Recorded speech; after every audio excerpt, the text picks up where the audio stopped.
Hello everyone, welcome to my channel Subisha Vismania. मैं Snigdha. Today will discuss about plant respiration. ये series start होगा. ये part 1 video है जिसमें हम कुछ इंट्रोडक्शन के बारे में पढ़ेंगे, देखेंगे प्लांट रेस्पिरेशन के टाइप्स क्या है, क्या क्या कैसे क्या क्लासिफिकेशन किया गया है, और ये फिजियोलॉजी का सबसे इम्पोर्टेंट पोर्शन है. ठीक है, तो ध्यान में इसको पढ़िएगा. बहुत ही मेरे कंप्लीट होने तक वीडियो जिनको ज़रूरत है पूरा कंप्लीट होने तक रहिएगा. और जिनको इसका पीडीएफ चाहिए तो वो मेरे डिस्क्रिप्शन बॉक्स में लिंक दे दूंगी टेलीग्राम चैनल की. तो सिविल सर्विस मनिया नाम का एक टेलीग्राम चैनल है, वहाँ पे जाकर यहाँ पे मैं जो पढ़ाती हूँ उसकी पीडीएफ वहाँ पे मैं डाल देती हूँ, तो आप वहाँ पे डाउनलोड कर सकते हो. और सेकेंड बात, जिनको एग्रीकल्चर की यूपीएससी के लिए या फिर कोई भी सिविल सर्विस एग्जाम के लिए एग्रीकल्चर ऑप्शनल पेपर की आंसर राइटिंग करनी है, तो एग्री ऑप्शनल नाम का वो एक डिस्क्रिप्शन बॉक्स में लिंक दे दूंगी, वहाँ पे टेलीग्राम चैनल है, जाके सब्सक्राइब कर लीजिएगा और वहाँ पे पार्टिसिपेट कीजिएगा. ठीक है, तो चलिए शुरू करते हैं. पहला है ये सारा टॉपिक हम प्लांट फिजियोलॉजी में डिस्कस करेंगे, जिसमें ऑलरेडी ये जो रेड पोर्शन वाला हमने कवर कर लिया है. इसमें हालांकि factors affecting aerobic anaerobic respiration था, लेकिन मुझे लगा कि रेस्पिरेशन चैप्टर आप लोगों के लिए पढ़ना बहुत ज़रूरी है, इसी वजह से रेस्पिरेशन में कम्प्लीटली यहाँ पे कवर करूँगी. ठीक है, तो चलिए शुरू करते हैं. What is respiration? रेस्पिरेशन का मतलब क्या समझते हैं आप लोग? पहले तो है री. इसको डिवाइड अगर करेंगे रेस्पिरेशन को, ये हो गया री जिसका मतलब है रिपीटेडली, एंड स्पायर. स्पायर मतलब to breath. Repeatedly breath, repeated breathing का नाम है रेस्पिरेशन. और ये जो वर्ड आया है ये लैटिन वर्ड से इसको बोरो किया गया, मतलब लैटिन वर्ड है, इसका मीनिंग है रिपीटेड ब्रीदिंग. इसको फर्स्ट कॉइंट किया गया था पेपिस के नाम के एक साइंटिस्ट थे. 1966 में इनको वो कॉइंट किए थे इस टर्म को. ठीक है, तो अगर डेफिनेशन की बात करते हैं तो रेस्पिरेशन की डेफिनेशन ये है कि it is a control oxidative process. ठीक है, ऑक्सीडेटिव प्रोसेस एक है और एक कंट्रोल मैनर में होता है, जहाँ पे organic food materials like carbohydrate, protein, fat, organic acids, ये सारे मेजरली कार्बोहाइड्रेट यहाँ पे ऑक्सीडाइज्ड होता है मैक्सिमम टाइम पे. लेकिन यहाँ पे ऐसा नहीं ओनली कार्बोहाइड्रेट होता है, प्रोटीन, फैट, ऑर्गेनिक एसिड्स भी यहाँ पे ऑक्सीडाइज्ड होते हैं to yield energy in the form of ATP. ठीक है, एनर्जी ओनली एटीपी के फॉर्म पे ही यील्ड होता है. तो एटीपी भी यील्ड होता है, कार्बन डाइऑक्साइड फॉर्म होता है, एंड सेवरल इंटरमीडिएट्स भी फॉर्म होते हैं. This forms a basis for maintaining cellular activities in the form of growth, reproduction and repair in plants. तो ये जो एनर्जी यील्ड होती है ये कहीं ना कहीं प्लांट में जो डिफरेंट सेलुलर एक्टिविटीज़ होते हैं, जैसे कि ग्रोथ हो गया या फिर रिप्रोडक्शन हो गया या फिर रिपेयर हो गया, प्लांट में हीलिंग हो गया, ये सारी चीज़ों में ये सब चीज़ें यूज होते हैं, एनर्जी यील्ड होती एनर्जी यूज होते हैं. तो हो गया आपका रेस्पिरेशन का डेफिनेशन हो गया. तो रेस्पिरेशन जो मेजर इसका काम है, it involves exchange of gases. Respiration का मतलब क्या है कि अंदर ऑक्सीजन लेना और बाहर कार्बन डाइऑक्साइड छोड़ना. ये तो रेस्पिरेशन होता है ना, ह्यूमन फॉर्म में भी इसी फॉर्म में होता है रेस्पिरेशन. तो लेकिन some respiration also occurs in absence of O2. तो प्लांट में और एक चीज़ देखा गया है, लेकिन देखिए ह्यूमन किंगडम में या फिर एनिमल किंगडम में ऐसा नहीं होता कि हम विदाउट ऑक्सीजन रेस्पिरेशन नहीं कर सकते. विदाउट ऑक्सीजन हम 1-2 मिनट भी जी नहीं सकते. ठीक है, लेकिन प्लांट में ऐसा नहीं होता. प्लांट में बहुत सारे ऐसे चीज़ें होते हैं, बहुत सारे ऐसे उनके मेटाबॉलिक पाथवे होती है, ऐसे स्टेजेस होती हैं जहाँ पे विदाउट ऑक्सीजन में भी वो जी सकते हैं, रेस्पायर कर सकते हैं. उसको एनारोबिक रेस्पिरेशन भी बोलते हैं. ठीक है, और हमारे वर्ल्ड में, अर्थ में ऐसे भी बहुत माइक्रो ऑर्गेनिजम्स हैं वो विदाउट ऑक्सीजन में भी रेस्पिरेशन करते हैं. देखिए, एक लॉजिक है कि जब पृथ्वी स्टार्ट हुआ था, है ना, जो वर्ल्ड स्टार्ट हुई थी, तो उससे स्टार्टिंग में तो ऑक्सीजन नहीं थी, तो तब ऑर्गेनिजम्स कैसे जी रहे थे? तो ऐसा नहीं है, oxygen is the basic of life, basic form of life. लेकिन धीरे धीरे हम जब इवोल्यूशन करते गए तो ऑक्सीजन हमारे रेस्पिरेशन के एक बहुत अहम हिस्सा बन गया. लेकिन जो तब से जो ऑर्गेनिज्म रहते आए हैं, जो विदाउट ऑक्सीजन में भी आप रेस्पिरेशन कर पा रहे हैं, तो वो भी अभी स्टिल एग्जिस्टेंस में है, तो उनको अनारोबिक रेस्पिरेशन कहते हैं. पेंटोज फॉस्फेट पाथवे भी एक पाथवे, मेटाबॉलिक पाथवे है प्लांट किंगडम में, जहाँ पे विदाउट एब्सेंस ऑफ, मतलब with absence of O2 respiration होता है. ठीक है, तो कौन कौन सी ऐसी चीज़ है जहाँ पे रेस्पिरेशन विदाउट ऑक्सीजन होता है? जैसे टेरेस्ट्रियल प्लांट्स हो गया, जहाँ पे गैस एक्सचेंज टेक्स प्लेस होता है थ्रू स्टोमाटा. ठीक है। सबमर्स्ड प्लांट मतलब जो पानी के अंदर डूब के रहते हैं जो प्लांट, ये भी अकर्स तो प्लांट सरफेस, ठीक है, यहाँ पे ऑक्सीजन की जरूरत नहीं होती। बैक्टीरियल, फंजी, एल्जी, ये सारी चीजें भी अपने बॉडी सरफेस के थ्रू एनर्जी टेक्स प्लेस मतलब गैस एक्सचेंज करते हैं। और gaseous exchange occurs in liquid medium also, ठीक है। सेकेंड देखेंगे, where and when does respiration occur, कब रेस्पिरेशन होता है। Respiration occurs in living cell of plants, animals and microorganisms except virus। Virus को छोड़ के बाकी हर एक ऑर्गेनिज्म में रेस्पिरेशन होता है, बट इसका रेट जो होता है वो डिफरेंट होता है, ठीक है। जैसे कि देखिए, photo respiration occurs in green tissues of C3 plants during day। जो C3 प्लांट में ग्रीन टिश्यूज में जो रेस्पिरेशन होता है ड्यूरिंग द डे टाइम, उसको फोटो रेस्पिरेशन बोलते हैं। और मैच्योर सेल्स ऑफ प्लांट में जो रेस्पिरेशन होता है उसको पेंटोज फॉस्फेट पाथवे बोलते हैं। It is greater in younger growing regions. Plant में, हम यहाँ पे प्लांट किंगडम की बात कर रहे हैं, हमें एनिमल किंगडम से कोई लेना देना नहीं है अभी, ठीक है। तो एनिमल किंगडम को भूल जाइए, only concentrate on plant kingdom. तो प्लांट में पर्टिकुलरली रूट की जो एपिसेस होते हैं, जो रूट की जो टिप्स होते हैं एपिसेस जगह, और सूट की जो एपिसेस, जो सूट ब्रांचेस की जो एपिसेस होते हैं वहाँ पे जर्मिनेटिंग सीडलिंग, जो सीड हम सॉइल में डालने के बाद जो सीडलिंग होती है, जो चारा होती है, उसमें बहुत जर्मिनेटिंग सीड में भी बहुत ज़्यादा फॉर्म में रेस्पिरेशन होती है। एंड वेजिटेटिव एंड फ्लोरल बॉड्स, ठीक है, जो बॉड फॉर्मेशन होती है प्लांट में जिससे वे फ्लावर या फिर फ्रूट बनते हैं, वो भी उस स्टेज में भी सबसे ज़्यादा रेस्पिरेशन होती है। Respiration is an exothermic process. Energy release during the process is conserved in the small pockets, जिसको एटीपी बोलते हैं। ये एक एक्जोथर्मिक प्रोसेस है जिसमें छोटे छोटे फॉर्म में एनर्जी प्रोड्यूस होते हैं, ठीक है। और ये एनर्जी डिफरेंट मेटाबॉलिक चीज़ों में लगता है, ओके। एटीपी को बोला जाता है energy currency of the energy currency of the cell. It is an instant source of energy within the soil. Sorry, cell हमेशा सॉइल मेरे जुबान में आ जाता है, तो इग्नोर दैट। तो एटीपी को बोलते हैं instant source of energy. Cell की जो इंस्टेंट सोर्स ऑफ एनर्जी होती है वो एटीपी ही होती है। अदर एनर्जी रिच कंपाउंड्स होते हैं जैसे कि जीटीपी की भी जीटीपी बोलते हैं, सीटीपी बोलते हैं, टीटीपी बोलते हैं, लेकिन जो इंस्टेंट सोर्स ऑफ एनर्जी होता है वो एटीपी होता है, ठीक है। तो अब हम देखेंगे types of respiration based on substrate. Substrate मतलब मान के चलिए कार्बोहाइड्रेट हो गया, प्रोटीन हमने पढ़ा, कार्बोहाइड्रेट में भी रेस्पिरेशन होता है, मेटाबॉलिज्म ऑक्सीडेटिव प्रोसेस होकर, प्रोटीन का भी ऑक्सीडेटिव प्रोसेस होता है, फैट का भी होता है। तो डिफरेंट जो सबस्ट्रेट, इसको एक एक सबस्ट्रेट बोलते हैं, तो हर एक सबस्ट्रेट को लेकर रेस्पिरेशन को डिवाइड किया गया है। जैसे देखिए, एक होता है फ्लोटिंग रेस्पिरेशन और सेलुलर रेस्पिरेशन, ठीक है। यहाँ पे कार्बोहाइड्रेट और फैट जिस सर्वाज रेस्पिरेटरी फ्यूल, ठीक है। तो ये है इमीडिएट सबस्ट्रेट आपका, हेक्सो शुगर और डायो शुगर, जिसको ग्लाइकोलिक एसिड भी बोलते हैं। यहाँ पे ये ऑक्सीडेटिव प्रोसेस में जाकर यहाँ पे रेस्पिरेशन होता है, ठीक है।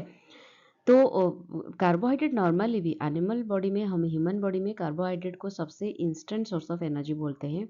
जो कन्वर्ट होता है वो सबसे ज़्यादा ऑक्सीडेटिव प्रोसेस में कार्बोहाइड्रेट ही जाता है, ठीक है। When hexose sugar is substrate, its oxidation may be direct और indirect. If direct, it is called pentose phosphate pathway. इसको बस याद रखिए, जब हम पढ़ेंगे रेस्पिरेशन की जो एरोबिक जो इसका पाथवे है पढ़ेंगे, वहाँ पे इसको बहुत ही डिटेल्स में हम डिस्कशन करेंगे। अगर हेक्सो शुगर सबस्ट्रेट होता है, ठीक है, और अगर ऑक्सीडेशन अगर डायरेक्ट होता है तो इसको बोला जाता है pentose phosphate pathway.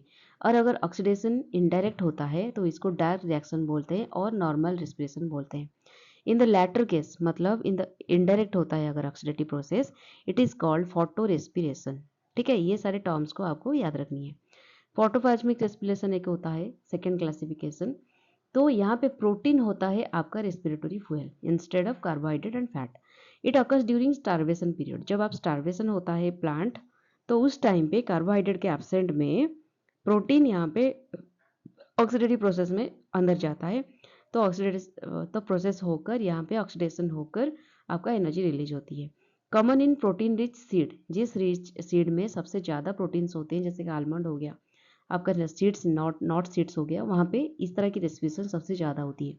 Proteins are hydrolysed into amino acid. तो प्रोटीन हमको पता ही है कि प्रोटीन जब हाइड्रोलाइज होता है कौन किन चीज़ में डिवाइड होती है, मतलब अमीनो एसिड में कन्वर्ट होती है। आफ्टर हुई डीएमिनेशन, और अमीनो एसिड उसके बाद डीएमिनेशन होकर फॉर्म करते हैं keto acid which enter directly into Kreb cycle. Kreb cycle जब पढ़ेंगे तो यहाँ पे ये सारी चीज़ों का डिस्कशन करेंगे, ठीक है। बस आप याद रखिए क्या क्या चीज़ें होती है, मैकेनिज्म कैसे होती है।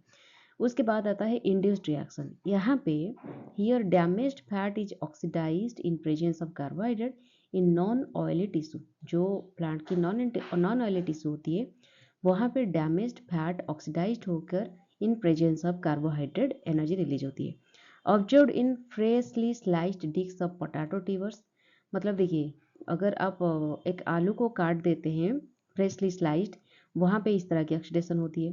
कैरेट रूट्स में होती है, स्वीट पोटैटो में होती है, जहाँ पे cell membrane get damaged due to slicing, ठीक है। इसी सब जगह पे इंड्यूस्ड रेस्पिरेशन क्रिएट होती है। Fat serves as respiratory fuel for few hours until the membranes are metabolically repaired। जब तक उसकी मेम्ब्रेन मेटाबोलिकली रिपेयर्ड नहीं होती और एक बार रिपेयरिंग काम नहीं होता, तब तक फैट को रेस्पिरेटरी फ्यूल के हिसाब से प्लांट यूटिलाइज करती है। उसके बाद जब मेम्ब्रेन रिपेयर हो जाती है तो यहाँ पे कार्बोहाइड्रेट यूज हो जाता है एज रेस्पिरेटरी फ्यूल। तो ये कार्बोहाइड्रेट यूज होना एक नॉर्मल चीज़ है, लेकिन प्रोटीन यूज होगा जब डैमेज होगी सेल, सॉरी स्टार्वेशन में जाएगी, और डैमेज फॉर्म में फैट आपकी रेस्पिरेशन में मदद करेगी। Induced respiration is 2 to 3 times more than normal respiration इसी केस में, ठीक है। उसके बाद हम देखेंगे रेस्पिरेशन की बायोलॉजिकल सिग्निफिकेंस क्या है। ओके, तो पहले तो है energy utilisation. Energy produce during the process of respiration is utilised in the form of metabolic process. जहाँ पे metabolic process like induction of nitrate to nitrate, nitrate to nitrite. तो ये सारी जो चीज़ें डिफरेंट मेटाबॉलिक प्रोसेस में जो energy release होती है during the process of respiration, ये प्लांट की डिफरेंट मेटाबॉलिक प्रोसेस में लगती है, ठीक है। और कार्बन साइकिल बैलेंस में भी रेस्पिरेशन का काफ़ी अहम हिस्सा होता है। Carbon dioxide liberated the process balance the carbon cycle in nature, ठीक है। जो कार्बन डाइऑक्साइड निकलता है during the process of respiration, ये कहीं ना कहीं कार्बन साइकिल, नेचर की जो कार्बन साइकिल होती है during the process of photosynthesis या फिर जो भी होता है वहाँ पे नेचर में यूटिलाइज होता है। ये एक अनाबोलिक प्रोसेस में भी हेल्प करता है।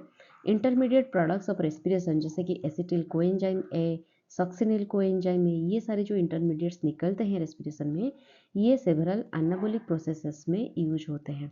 एसिटिल कोएंजाइम में हेल्प होता है अमीनो एसिड सिंथेसिस में एंड फैटी एसिड सिंथेसिस में। सिमिलरली सक्सिनिल कोएंजाइम ए ये भी सिंथेसिस करता है pigment, chlorophyll, phytochrome and cytochrome में, ठीक है। तो ये जो सारी चीज़ें सिंथेसिस अगर होंगे तो ही फोटोसिंथेसिस हो पाएगा, तो ही प्रोटीन सिंथेसिस यहाँ पे हो पाएगा। तो ये डिफरेंट अनाबोलिक प्रोसेसेस में भी मदद करते हैं, ठीक है। फिर हम यहाँ पे एक चीज़ देख रखेंगे, रेस्पिरेटरी कोटेंट। ये क्या है? It is the ratio volume of CO2 given out. कितने वॉल्यूम ऑफ CO2 निकल आता है during the process of respiration to the volume of oxygen, कितने ऑक्सीजन अंदर जाता है और उसके हिसाब से कितने रेट ऑफ कार्बन डाइऑक्साइड बाहर आता है by a given weight of tissue in a particular period of time. एक पर्टिकुलर टाइम पीरियड मेजर होती है, एक स्टैंडर्ड टेम्परेचर एंड प्रेशर में कितने ऑक्सीजन अंदर जाता है और उसके हिसाब से कितने ऑक्सीजन बाहर आता है, उसकी रेट को बोलते हैं रेस्पिरेटरी कोटेंट। तो इसको अगर मैथमेटिकली हम एक इक्वेशन के हिसाब से इसको रिप्रेजेंट करें तो R Q equal to volume of CO2 evolve by volume of O2 observe, ठीक है, समझ में आ गया। तो नेचर की सबस्ट्रेट के हिसाब से रेस्पिरेशन का जो रेस्पिरेटरी कोटेंट है ये डिपेंड करता है, वैरी करता है। सबस्ट्रेट क्या है? कार्बोहाइड्रेट यूज हो रहा है या फिर प्रोटीन यूज हो रहा है या फिर फैट यूज हो रहा है या फिर ऑर्गेनिक एसिड यूज हो रहा है।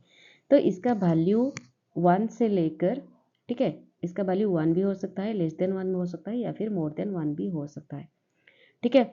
जैसे कि if the respiratory fuel is, अगर कार्बोहाइड्रेट होता है रेस्पिरेटरी फ्यूल तो RQ आपका 1 आ जाएगा।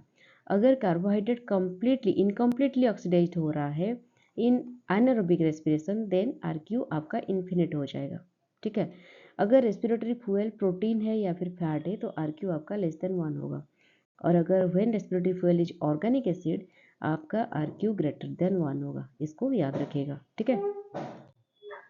और एक आता है फोटोसिंथेटिक क्वेटेंट है ना। इसको यहाँ पे पढ़ने की ज़रूरत इसी वजह से है क्योंकि रेस्पिरेशन में फोटोसिंथेसिस की भी कुछ कंसेप्ट यहाँ पे आएगी, तो इसी वजह से सिंथेटिक क्वेटेंट के बारे में भी हम पढ़ेंगे। ये कहता है it is the ratio of volume of O2 evolve. ये रेस्पिरेशन की एकदम अपोजिट है।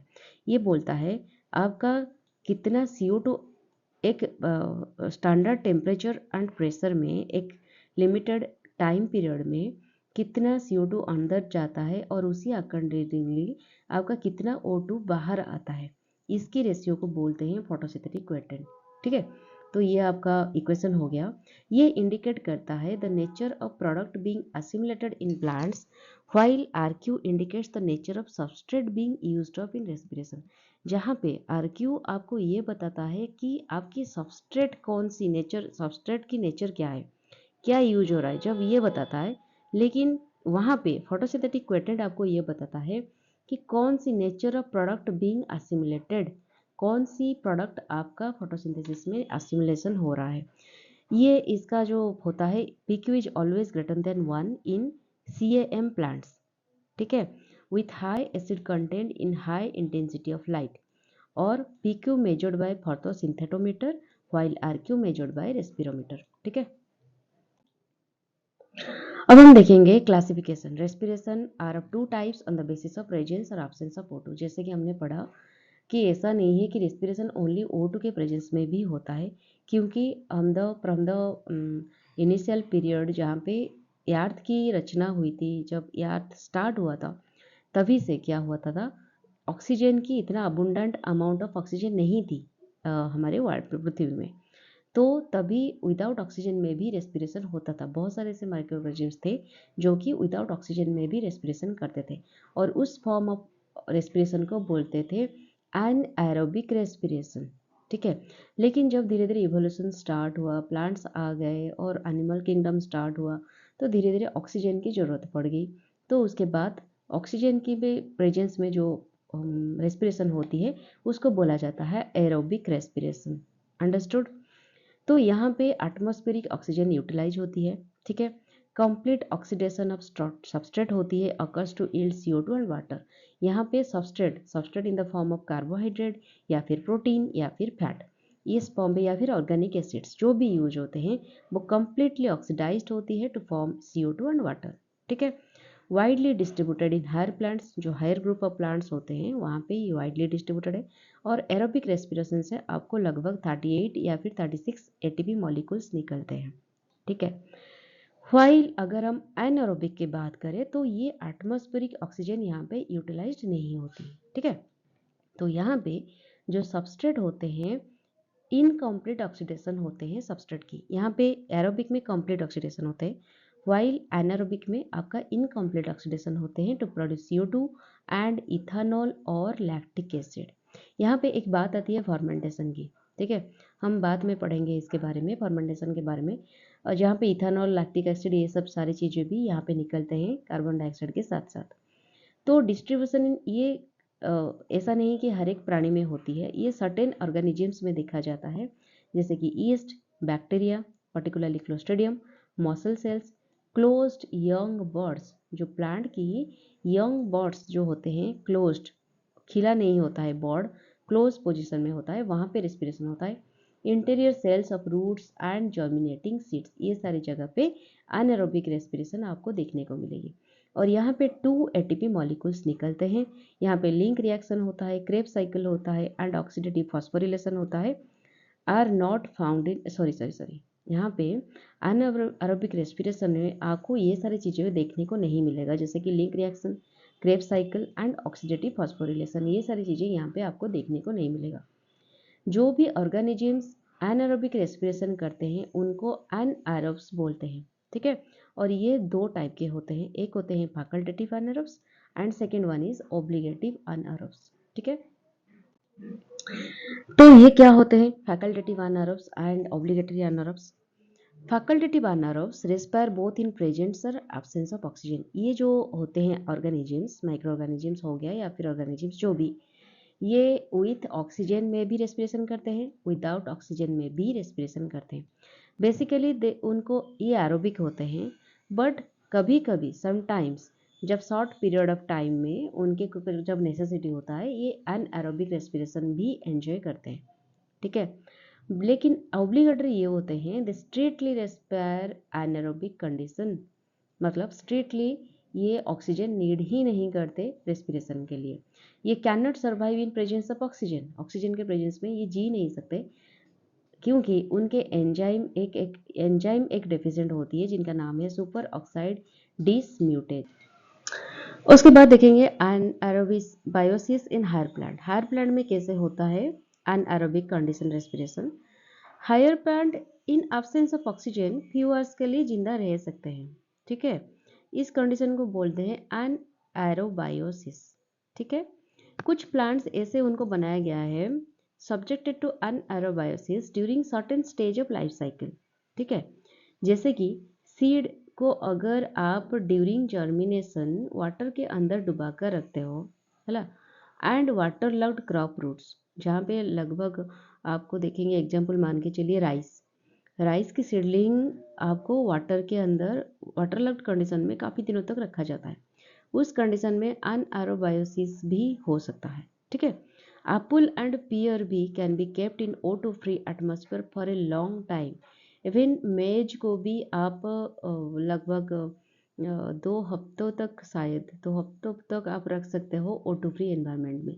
तो इस तरह के कंडीशन क्रिएट होता है कि हायर प्लांट्स में अगर इस तरह की कंडीशन क्रिएट होता है तो एनारोबायोसिस के माध्यम से, मतलब विदाउट ऑक्सीजन में भी वो रेस्पिरेशन कुछ वक्त तक कर पाते हैं, ठीक है। नेचर ने उनको उसी हिसाब से बनाया है। तो कंक्लूजन में हम यही कह सकते हैं respiration is essential for all life process from energy production to biosynthesis. Respiration drives the fundamental metabolic activities that sustain plant growth and development, ठीक है। तो इसके साथ हमारा ये वाला टॉपिक खत्म होता है। नेक्स्ट में हम पढ़ेंगे जो उसका मैकेनिज्म क्या है एरोबिक एंड एनारोबिक रेस्पिरेशन का, और क्या क्या मैकेनिज्म होता है, प्रोसेसेस होता है, बहुत ही डिटेल्स में हम पढ़ेंगे पार्ट 2 में। तो तब तक के लिए stay tuned with my channel and video कैसा लगा मुझे जरूर कमेंट बॉक्स में बताना। Tata bye bye, take care.